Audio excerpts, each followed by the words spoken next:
uma categoria inédita, construída para traduzir o jeito brasileiro de morar por meio da curadoria de estilo, pesquisa antecipada de tendências e sensibilidade cultural. Coleções guiadas por dados, estética e identidade nacional formam um portfólio que equilibra inovação e brasilidade. E é isso, a gente toda vez fala, né, nesse contexto, a loja física ela passa a ser esse espaço de descoberta, de experiência sensorial, de narrativa de estilo. Sem dúvida é um case aí de um design democrático que expressa essa contemporaneidade do morar do nosso Brasil. Sensacional, né? A Leroy também já trouxe, e agora a gente vai complementar com a Casa Riachuelo, quando a tendência global ganha sotaque brasileiro. Dá até um quentinho no coração, né? Convidamos ela, diretora comercial de casa, com 20 anos de experiência no varejo de moda e casa, especialista em estratégia, crescimento e construção de marcas que unem resultado, estética e propósito. Convidamos ela, que é gerente geral de estilo, com mais de 18 anos de experiência em produto, lifestyle, varejo, gestão comercial, atua em empresas como Riachuelo, Angelone, Pernambucanas, com experiência nacional e internacional em desenvolvimento de produto e tendências e sourcing. Juliana Souza, gerente geral de estilo da Casa Riachuelo. E a Débora Furlan, é Furlan mesmo? É. Furlan mesmo. A diretora da casa, o palco é de vocês, fiquem à vontade. Gente. Palmas para elas. Fiquem à vontade. Bom, a gente vem em dupla aqui hoje. Queria agradecer o convite, queria agradecer por estar aqui e a presença de vocês. A ideia aqui é a gente fazer um bate-papo, é contar um pouco da nossa marca, a marca que está em ascensão e que fala muito de Brasil, tá bom? Então vamos lá. Aqui é um pouco da nossa apresentação, acho que já pode passar. Então, quem somos? Somos Casa Riachuelo, fazemos parte do Grupo Riachuelo. A Riachuelo é uma empresa brasileira, nascida no Rio Grande do Norte. Ela tem mais de 30 mil colaboradores e tem a maior indústria têxtil do mercado brasileiro e até mais, da América Latina. A Casa Riachuelo, ela faz parte do negócio Riachuelo, do ecossistema da Riachuelo. E ela tem como propósito transformar tendência global, tropicalizar e trazer decoração e afeto para a casa dos nossos consumidores. Quando a gente fala um pouquinho, eu vou falar um pouquinho aqui de mercado de casa, e depois a Juliana vai trazer aqui um pouco de tendência, de moda, de lifestyle, como é que a gente conecta tudo isso. Mas quando a gente fala de mercado de casa, a gente fala de um mercado que, no passado, era um mercado muito funcional. Ele deixou de ser funcional e ele passou a ser um mercado onde a gente traz, onde o consumidor busca conforto, estilo e personalidade. Ele quer traduzir isso, as características dele, dentro da própria casa. Quando a gente fala de tendência de mercado, a gente fala muito de sustentabilidade, tecnologia integrada e comércio eletrônico. Esses pilares, eles são fundamentais para o negócio daqui para frente. Por que isso? Porque o negócio vem crescendo e sustentabilidade, a gente permeia isso em todos os negócios do mundo, né? E aí eu não estou falando especificamente de casa, mas é algo que as pessoas ainda não pagam por ele, mas dão valor e precisam disso para que a gente continue tracionando e vivendo num planeta onde seja sustentável. A gente fala muito de tecnologia, onde a gente quer que a casa, a gente vê muito. A gente começou lá com a Alexa no passado, agora ela toca música, ela acende a luz, ela liga um ar-condicionado, ela prepara um espaço para o meu pet. Às vezes eu posso acender a luz para o meu pet. Eu falo muito brincando que a casa dos Jacksons está chegando e a gente vai surfar essa onda. Quem é da minha época, aí, de 40 anos atrás, sabe muito bem do que eu estou falando. E a gente achava que aquilo tudo era muita ficção e hoje a gente vê muito daquilo acontecendo de fato no nosso mercado e impactando as nossas vidas. Esse mercado, quando a gente traduz ele para o mercado global, ele é um mercado que, até 2025, até 2035, é um mercado que vai atingir a previsão de $1 trilhão. Ele é um mercado extremamente robusto, ele é um mercado grande, e é um mercado que sofreu muito com o pós-pandemia, né? Ele surfou uma onda muito alta na pandemia, onde todos nós estávamos dentro de casa, e consumindo muito aquele mercado de casa. Então, a gente queria mudar, porque a gente não saía de dentro de casa, a gente trocava uma almofada, pintava uma parede, a gente fazia de tudo, mas a gente queria inovar aquele único espaço que nós tínhamos. Esse mercado cresceu muito, mas ele cresceu de maneira desproporcional. E aí a gente reacomoda esse mercado de forma mais proporcional no pós-pandemia, onde a gente tem uma queda muito significativa, né, de um crescimento muito desproporcional no passado, e a gente começa a galgar agora crescimentos muito mais constantes e robustos, que acompanham melhor o mercado, e a gente começa a equilibrar melhor esse mercado. Então, é um mercado muito, muito grande. E aí, para a gente conseguir chegar nesse 2035 como mercado, eu acho que a gente não pode esquecer desses 3 pilares que eu falei. Sustentabilidade, tecnologia integrada nas casas e o comércio eletrônico. E aí, a gente não pode deixar de falar de comércio eletrônico, estando aqui hoje com vocês. O que é o comércio eletrônico? O comércio eletrônico, ele também ganhou muita força na pandemia, e essa força que ele ganhou, ela continuou tracionando, e hoje ele faz parte da nossa vida. Todo mundo aqui compra alguma coisa de forma eletrônica, e para esse mercado de casa não podia ser diferente. Então, hoje, a gente vê ele muito como uma jornada de compra, mas ele deixa de ser só uma jornada de compra, e ele passa a ser um mercado de inspiração. Eu não sei se todo mundo conseguiu assistir aqui a palestra do Pinterest, mas quando a gente fala de Pinterest, a gente fala de inspiração. Quantos de nós já não se pegou lá no aplicativo, olhando, eu quero esse quarto, eu queria essa parede, eu queria essa textura, eu quero essa mesa, eu quero esse momento para a minha casa. E aí a gente vai printando e colando, a gente faz pesquisa com o cliente, a gente vê, essa é a casa que eu queria, essa é a minha casa. E é muito legal a gente ver isso, que a gente deixa de ser uma coisa que era extremamente aspiracional, então eu só tenho isso se eu tiver um arquiteto, se eu tiver um designer, se eu tiver um decorador, e eu passo a ter isso de forma mais prática através das plataformas digitais. Então, e quando você vende via e-commerce, você consegue vender um ticket médio mais alto. Porque casa tem produtos muito grandes ou muito frágeis. Então, quando a gente fala de casa, a gente pode estar falando de pratos, cerâmicas, vidros, porcelanas, a gente pode estar falando de têxtil, e a gente também pode estar falando de eletroeletrônicos, né? Tudo aquilo que envolve e monta a nossa casa. Então, quando você compra de forma digital, você sobe o ticket médio. Você fala assim, eu não vou comprar só um travesseiro, eu vou comprar um travesseiro, eu vou comprar um jogo de cama, eu também posso comprar toalha, eu também posso comprar prato, etc. Então, você consegue fazer com que... E aí, a gente sabe que você consegue ganhar frete grátis, quanto mais você compra, e todos nós passamos por essa experiência, e isso traz um ticket médio maior. Então, a importância do e-commerce para a casa, ela vai além do que a gente imagina como uma pequena jornada. Ela pode ser uma grande jornada e uma excelente entrega para a gente como negócio. Quando a gente fala um pouquinho, antes de eu entrar aqui, só contextualizar a parte de Brasil. Eu peço desculpas por ter só os números de 2024, mas é os números que a gente tem de mercado fechado. Não só traria 2025 se eu tivesse, de fato, os números aqui. E quando a gente fala de Brasil, a gente fala de um mercado que, em 2024, atingiu a casa de mais de 100 bilhões, representando 8,7% de crescimento. Quando a gente vem para a Riachuelo, a gente pode falar que, em 2025, a gente cresce sobre crescimentos muito relevantes também de 2024. É essa acomodação e consistência que a gente vê, e a gente consegue olhar para o horizonte e falar, não, realmente temos potencial para esse negócio, é um mercado super importante. E aí, falando isso aqui é um pouco de Brasil, que eu quis trazer para vocês. E aí, qual que é o cenário, né? Quando a gente vem para o Brasil, a gente fala assim, poxa, eu estou olhando, como é que vocês enxergam tudo isso dentro do mercado brasileiro? Então, a Juju vai trazer um pouco mais de informação, um pouco mais técnica, mas como é que a gente olha isso, né? Como é que a gente olha 1 trilhão, 100 bilhões, são muitos números, mas como é que a gente olha isso no comportamento dos nossos consumidores?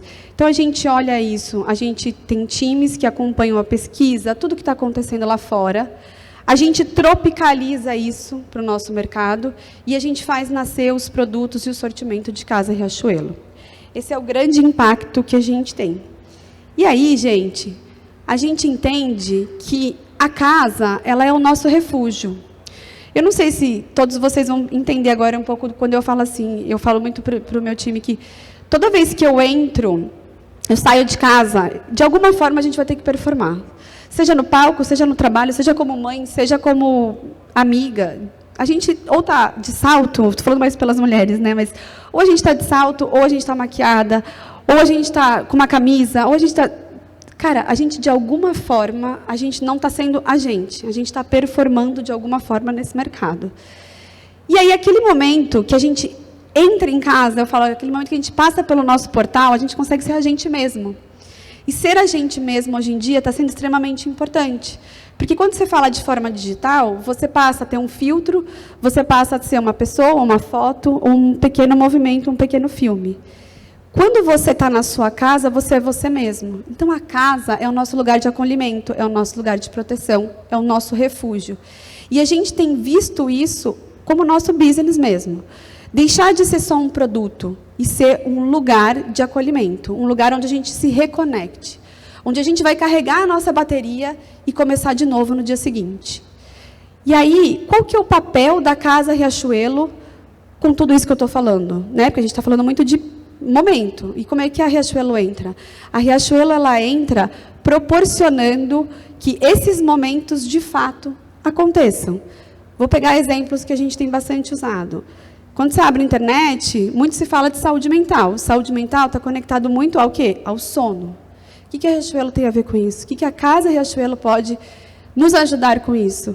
Ela pode ajudar a entregar este grande momento. Então, ela tem, seja através de uma fragrância, seja através de um bom travesseiro, uma cama bem montada. É dessa forma que a Riachuelo vai colaborar. Ela vai entrar na vida do consumidor de uma forma diferente. Não pelo produto preço, mas pelo momento e o movimento que ela consegue impactar cada um dos consumidores. E daí vai, gente. A gente pode entrar no momento do banho, no momento de relaxamento, numa mesa em família, num café da manhã, num jantar ou num almoço. Isso é o povo brasileiro, é se reconectar em alguns momentos. Esse é o papel da Riachuelo na vida dos nossos consumidores.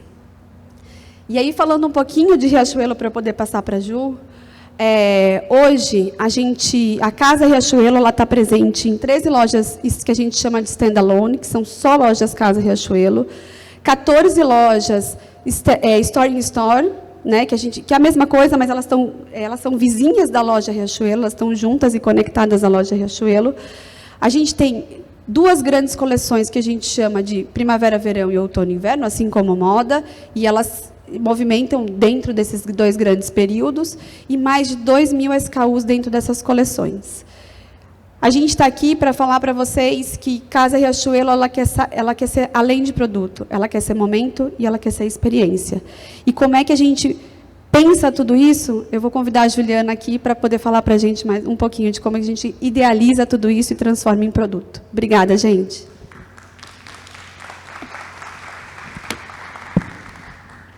Oiê, boa tarde.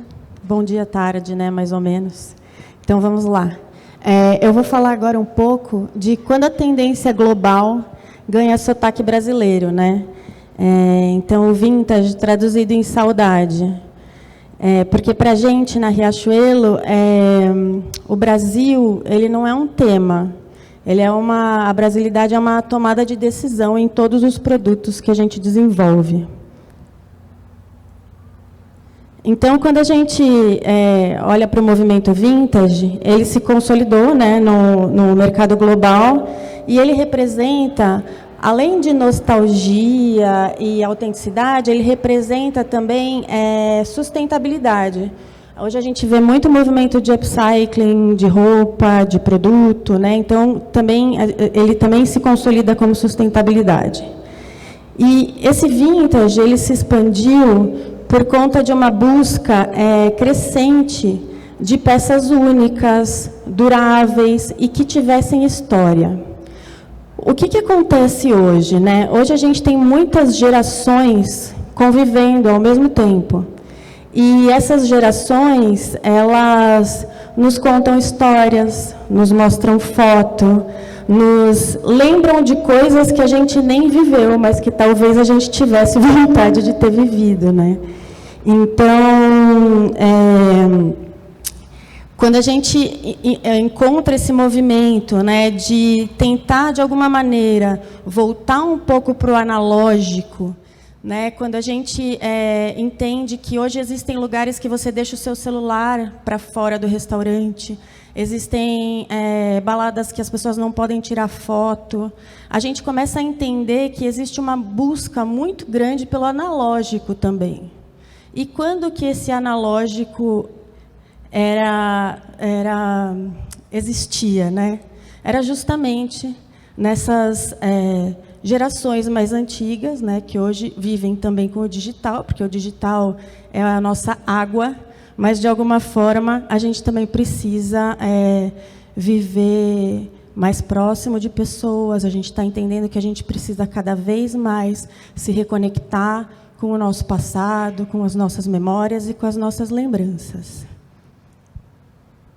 E aí eu vou falar um pouquinho de saudade, porque eu acredito que a tradução de vintage brasileira seja a palavra saudade. Porque eu acho que o vintage brasileiro, ele ressignifica essa nostalgia, né? A gente tem elementos afetivos muito grandes no nosso imaginário de saudade, né? Então, a gente tem movimentos do cotidiano mesmo, né? Que tem tudo a ver com a casa. Né? A gente tem os cafés em família, a gente tem o almoço de domingo na casa da avó, a gente tem o filtro de barro, a gente tem os azulejos florais, né, da década de 80 e 70. Então, a gente tem cores e texturas que só aqui no clima brasileiro a gente tem. Né? Então, é uma reinterpretação desse retrô mundial, misturando estampas botânicas, florais, tropicais, grafismos. Então, o nosso vintage, traduzido em saudade, ele traz mais fluidez, leveza, cor, diferente dos retrôs mais sóbrios europeus e americanos. E aí, qual é o nosso desafio? Né? Que é um desafio bem grande. Então, como que a gente transforma a tendência global em algo que é genuinamente brasileiro?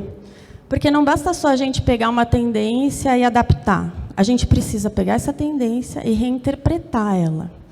Né? E foi o que eu disse, o Brasil ele tem uma memória própria, né, do vintage.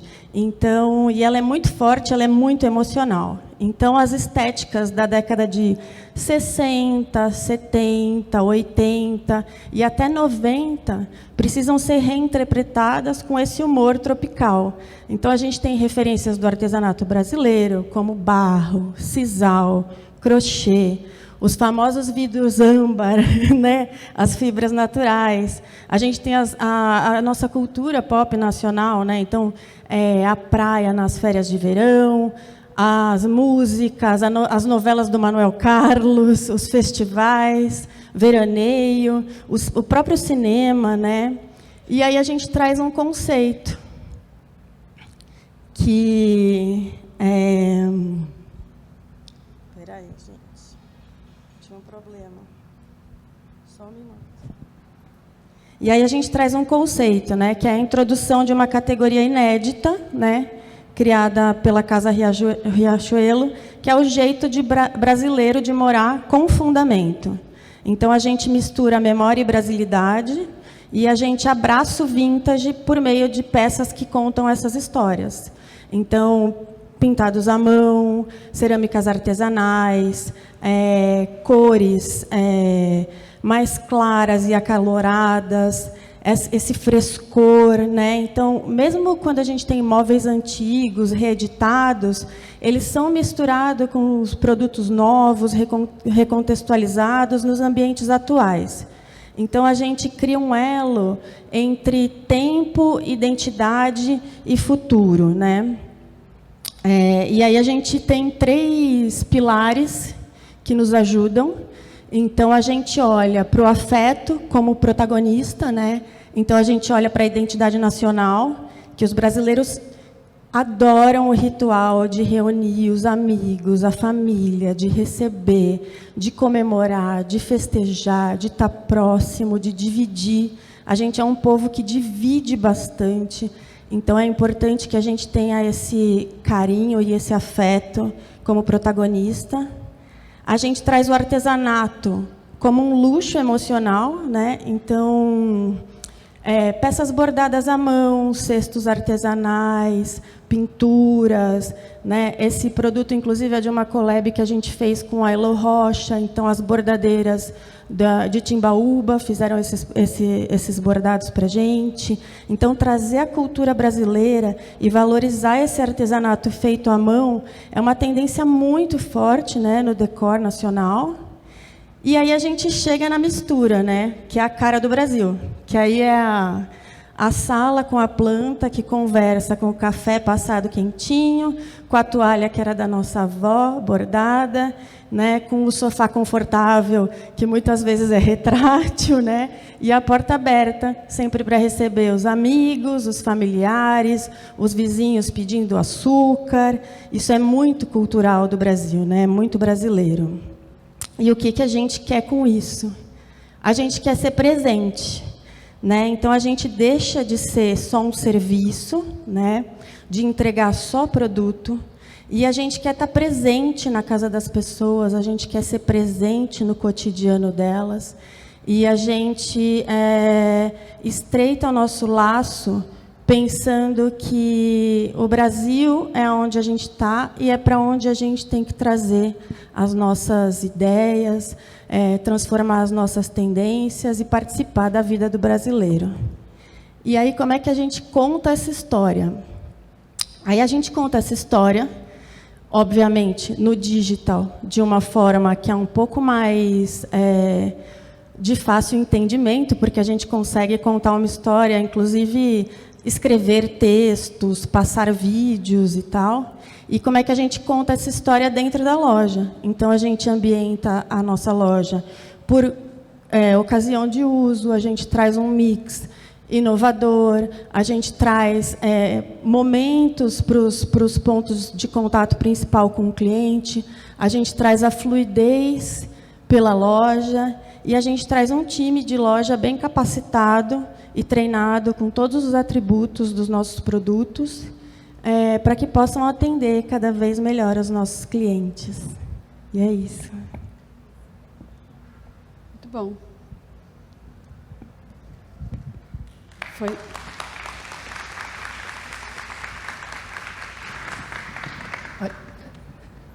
Me pegou desprevenida ali. Gente, obrigado. Quero agradecer a Débora, a Juliana. Acabou que eu não perguntei. Eu posso abrir para alguma pergunta? Deve. Se tiver. Por favor. Alguém tem alguma pergunta? Ali no fundo, vai um microfone até você, só um segundo.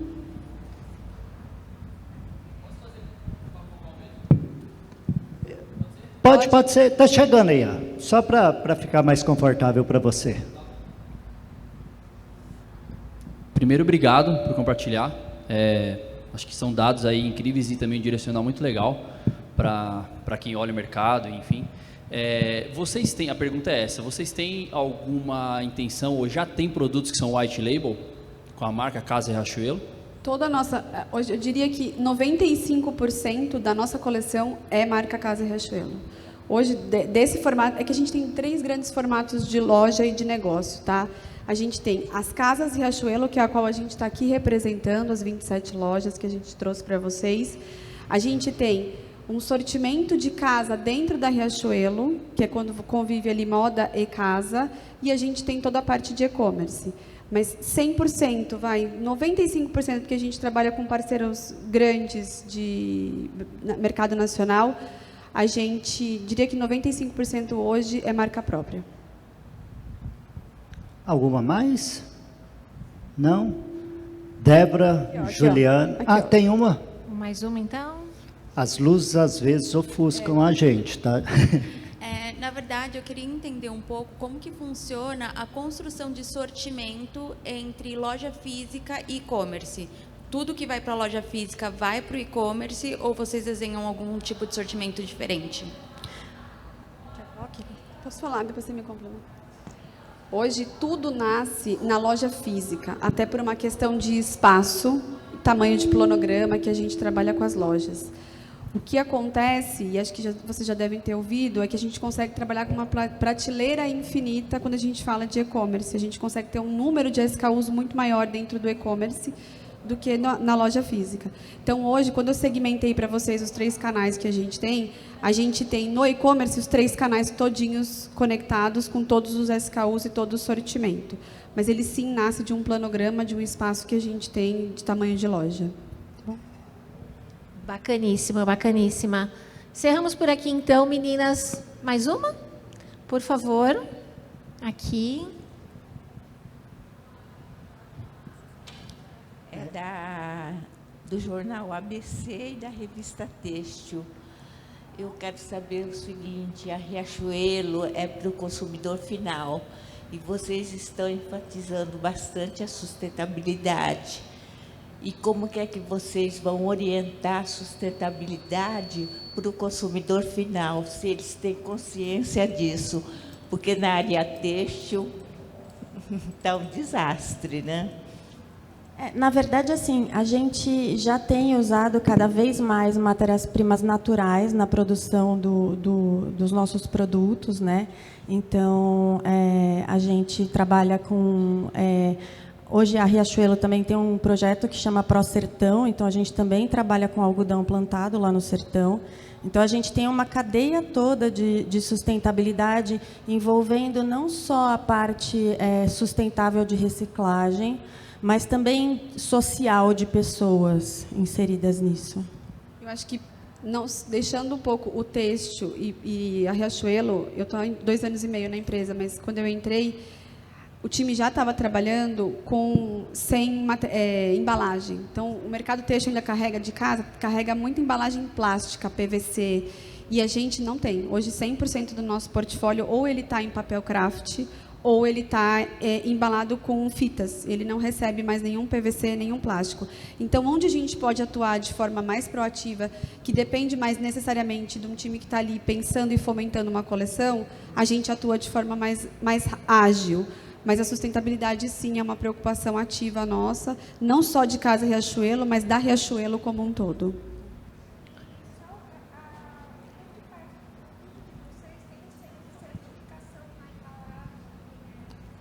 Alô?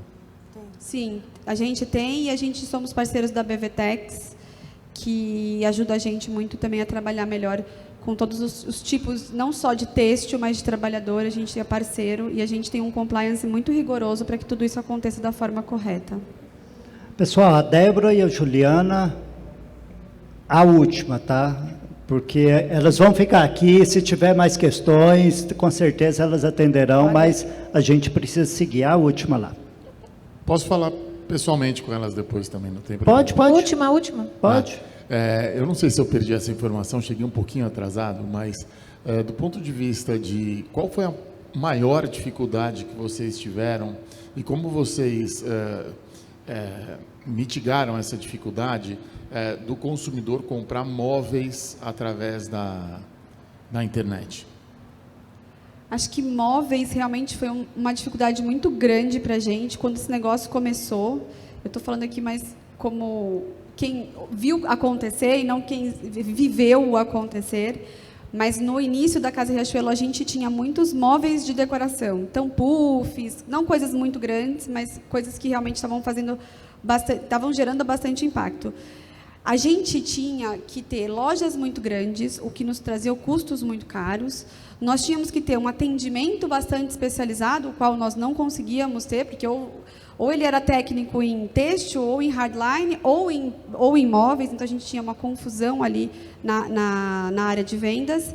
E a gente teve que fazer escolhas. E vindo de um grupo têxtil, onde todo o nosso know-how já era têxtil e tudo mais, foi aí que a gente começou a mudar o sortimento, apostar em negócios menores, onde a gente tinha know-how, e até onde a nossa logística conseguiria atender isso de forma mais integrada. E a gente abdicou, e a gente começou a atuar só no marketplace com móveis e objetos maiores. E nesse momento, aí, por uma estrutura e uma estratégia nossa, a gente atua fortemente só com o sortimento que a gente tem hoje em loja e abrimos mão da parte de móveis, porque realmente foi um desafio muito grande. frete, logística, espaço, loja, e a gente realmente não quis, neste momento, para a gente tornar esse negócio rentável e que fizesse sentido, a gente teve que fazer escolhas, e essa foi uma escolha que a gente teve que abrir mão. Obrigado, Débora. Obrigado, Juliana. Muito obrigada. Aqui uma lembrancinha. Agradecimento, Ju, pelo compartilhamento aqui.